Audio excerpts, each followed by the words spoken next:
Hey, I'm Wes Mack, and you're watching Canadian Beats. Hi everyone, Linda Heldman here for Canadian Beats. I am standing next to Wes Mack.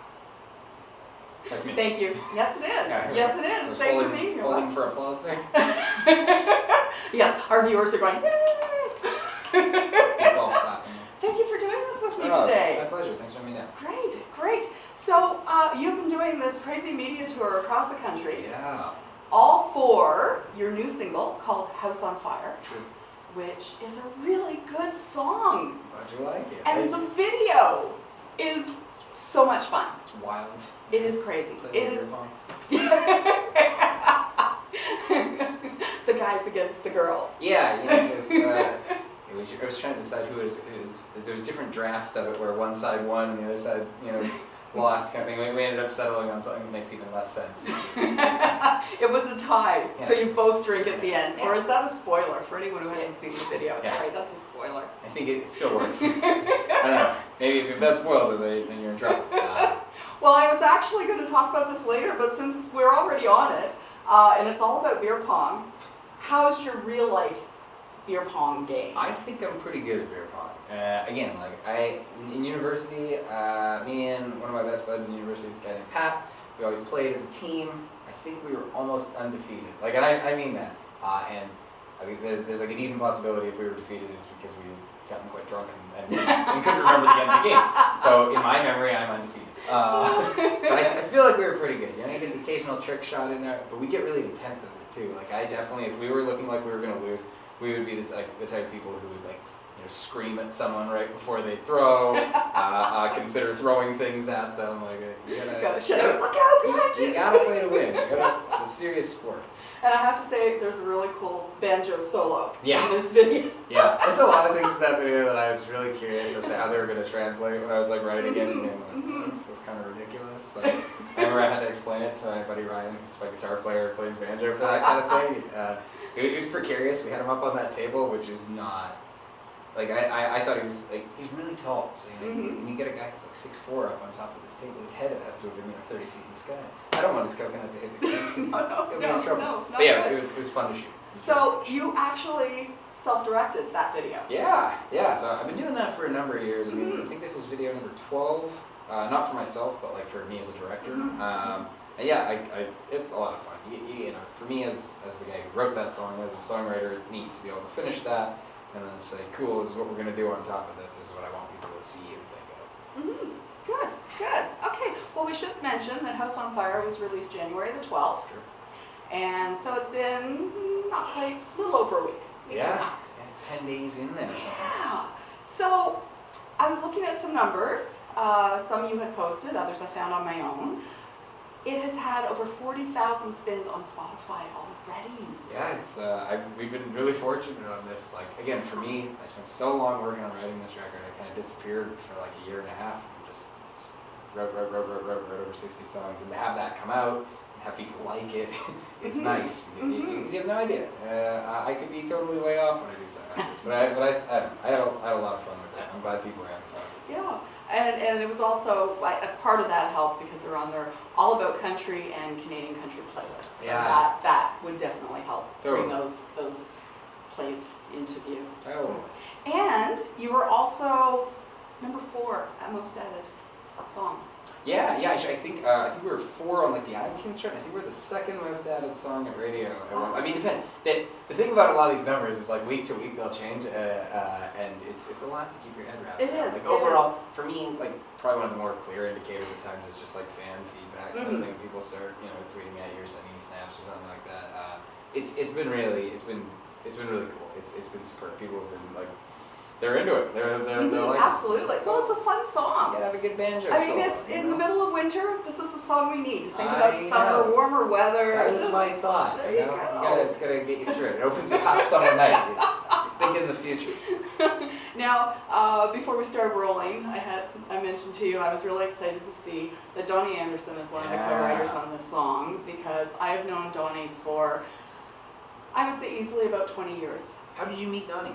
I moved to Lindsay, Ontario in 1994, and I got very involved with the music scene there. There was an organization called Just About Music Association, JAMA for short. Nice. And all the music community seemed to come together. We'd have jam nights at one of the local That's awesome. establishments, and we would do concerts at the Academy Theatre in Lindsay, stuff like that. Cool. So I just got connected with him, and Good guy to be connected with. Yeah. Again, I met him at like a songwriter camp, and we were both actually kind of choked at the end of the week.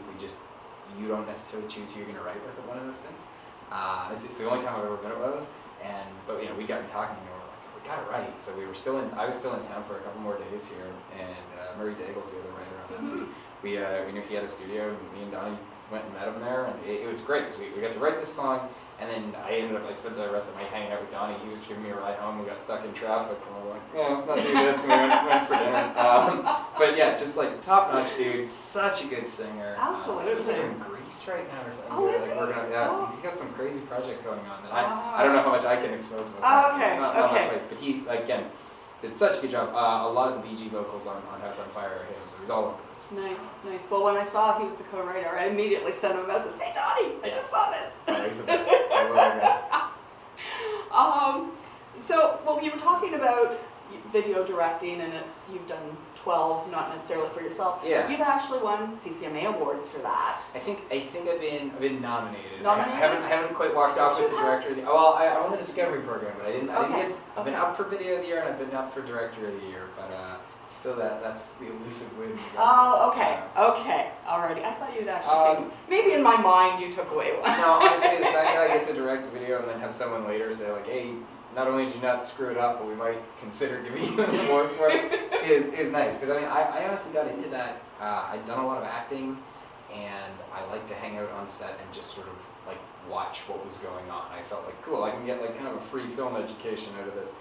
So that early in my career, like before Duet, there's a number of songs I put out before that have no commercial success because I didn't write them well enough. But I directed a lot of the videos like early at that point in time simply because I had no money, no budget, no team to work with. So I was like, well, I'm going to figure this out.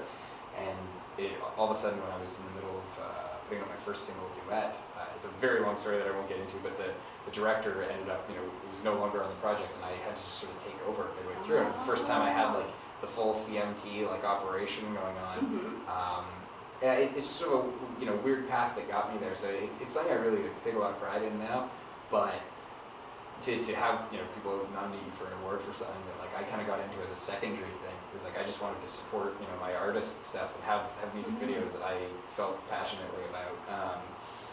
It's been a crazy ride in that sense. And back in those days, I mean, that was totally an independent project for you. Yeah. Oh, totally. So I mean, like. Yeah, it's cool. It's kind of gone full circle on that. Just like I've done like massive video shoots with like a ton of people involved in that. I've done micro shoots with a couple people there. House on Fire was somewhere in between. It was like a fairly large crew, but it was just like all my friends. So it was superb. I produced it with my girlfriend and my best friend. So like basically the three of us were the producers on it. It's like I've kind of come to the conclusion over the last bunch of years that life's just like too short to not enjoy like working with the people you're working with. So I really tried to like cultivate that, to like bring the people together, the guys in my band and like the people around me. It makes life so much better when the people you're working with on that are also your buds. Now, a lot of people got to know you through your acting. True. But you didn't start your acting career until you were in college. Music has been a bigger part of your life before you ever got into the acting. I would say I was successful more as an actor before as a musician, but I've been playing in a band since I was like 13 years old. So like by many years I was doing that first. But acting was like I recall my last day at UBC, the last day of classes was my first. I had a one-line part on the Vampire Diaries, the illustrious part of peeing guy number 1. Got to do that. Can't dress that one up any other way. You already know what it's about. So it was a neat little like life handoff kind of thing. And some of your characters have not been nice. No, most of them aren't. I typically die, or I'm a villain, or I'm a villain and I die. You get one of the two. Oh, I love it. Now, one role that you do have that I guess it's done, but it just hasn't been released yet, is the one with Liam Neeson. Yeah, it's a film called Hard Powder, and that's going to come out this year. And Laura Dern's in it as well, and Emmy Rossum. It's like this superb, eclectic ensemble cast, and there's like way more people than that. That's just like, that's some of the top billed stuff.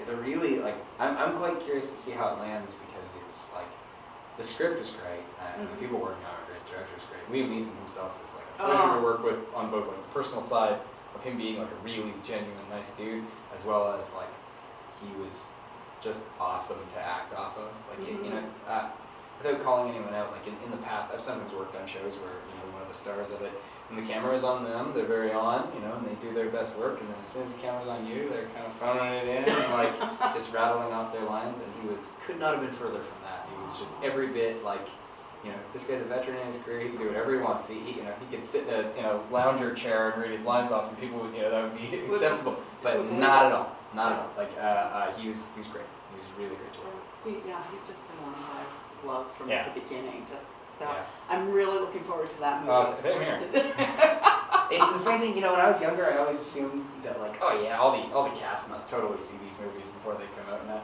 and you'd hear stories of like, well, I didn't see that movie until it actually was in theaters, and I always thought, oh, you're just saying that for that interview.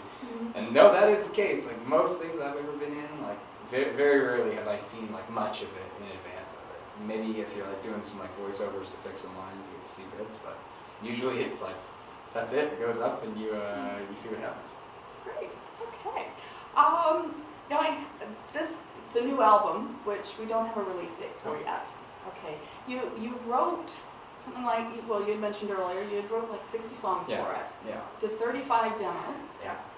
How do you go Actually, from... in fact, it's 36 demos. 36? I later found this shirt when we were doing the music Perfect. video, Yes, and I was like, no, because it actually was the exact number was 36 demos. And then I saw this there, I'm like, I kind of got to get that shirt. Oh, wow. So how do you go from 60 down to 35 and still pick those final ones for the album? It's a mixture of like, I bounce it off. There's a lot of people in my life that I trust with that kind of stuff. Some in the music business, some not. Actually, my beer pong partner, Pat, who I mentioned, I oftentimes will bounce things off him. He's like an engineer who lives in Calgary, but I've just always liked his ears for music. So there's people like that. There's a bunch of people like that in my life that listen to songs. I sent some of them to fans, like people who would follow me on social media. I had sent like a message to them like, Hey, listen to this funny song. story. Do you want 10 Wes Mack demos? I just want your opinion. And like, I don't know. I like doing that kind of thing. You get like the real opinions. I'm not that. I personally don't worry superbly about like the big leak of songs. Like, whatever. If that happens, whatever. So there you go. If you follow Wes and you get some random message, hey, would you like to hear I'm some serious. of my demos? I want to know what It's you really think. But yeah, I got opinions there. Some of it's just me. Like some of the songs, like I remember the day we wrote House on Fire. I still bounced it off a million people, but like I knew when we'd written the chorus, I was like, I'm pretty sure that that's going to be on the record. And I was pretty sure almost off the bat that was going to be the first single. You know, it still took a lot of carving after that to be entirely certain of that, but you just kind of get a feeling. And like, at the end of the day, like, there's no right or wrong answer to that. I made a choice, and I like it. And you did some really cool co-writes Yeah. with people on this one too. Yeah. I saw the name Derek Rattan out there, and Yeah. I love Derek. Yeah, I've written with Derek a couple times. He's got a track on my last record, one called No Looking Back. He's a superb pleasure to write with. He's unreal, really. Like it's really cool getting to write with him. It's funny that when we wrote No Looking Back, it's a song. It's a kind of a breakup song, and I remember at some point, because there's a lot of like car references going on in it, and I remember he said in the middle of the write, he's like, boys, it was me and him and a guy named Jonathan Singleton, who's also an insane writer. And he says, guys, we can call ourselves songwriters. We can make it through this song without mentioning the rearview mirror. And then like 2 hours later into the thing, we're writing the bridge, and he goes, guys, you're gonna hate me, but I got it. And we ended up using it there. Just like it worked really nicely. But he's got a very dry sense of humor. He does. He does. Yeah. Yes. And Gordy Sampson's another one. Yeah, that one. Oh my goodness. And so many more, but those were the two that stood out. There's a few on there where they've written so many like #1 hit songs, and it's like, initially I assumed that would be an overwhelming kind of thing, but the total opposite. Usually the guys I find that are that good are really easy to write with. There's something about them that they'll pull it out of you, and if anything, I find you write better when you're writing with them. You just like it pushes you up to the next. And I've been lucky in my career to write with a lot of guys who've written a lot of hit songs. And like you learn stuff. I don't know, it's fun. Like I love writing songs. That's something I really learned in doing this. I was curious as I moved towards 60 songs, like, oh, am I gonna burn out? And not at all. It was like with every song I was writing, I was like, I'm more and more into this. This is feeling more and more correct. And like, actually, since then, I've now technically continued to write more after that. So there's actually a couple that might end up popping on the record. Ah, good, good. Okay, well, I wish you all the best with this. Thank you. Continue, people, please request House on Fire at your local radio stations, and we'll see you on the festival circuit, I'm Yeah, sure, that's the plan. across the country, and of course at the CCMAs in Hamilton this Hamilton. year. Back to Hamilton. Yes, yes. What the So heck? we'll see you then. Thank you so much. Hey, it's my pleasure. Wes Mack, and I'm Linda Helpin for Canadian Beats.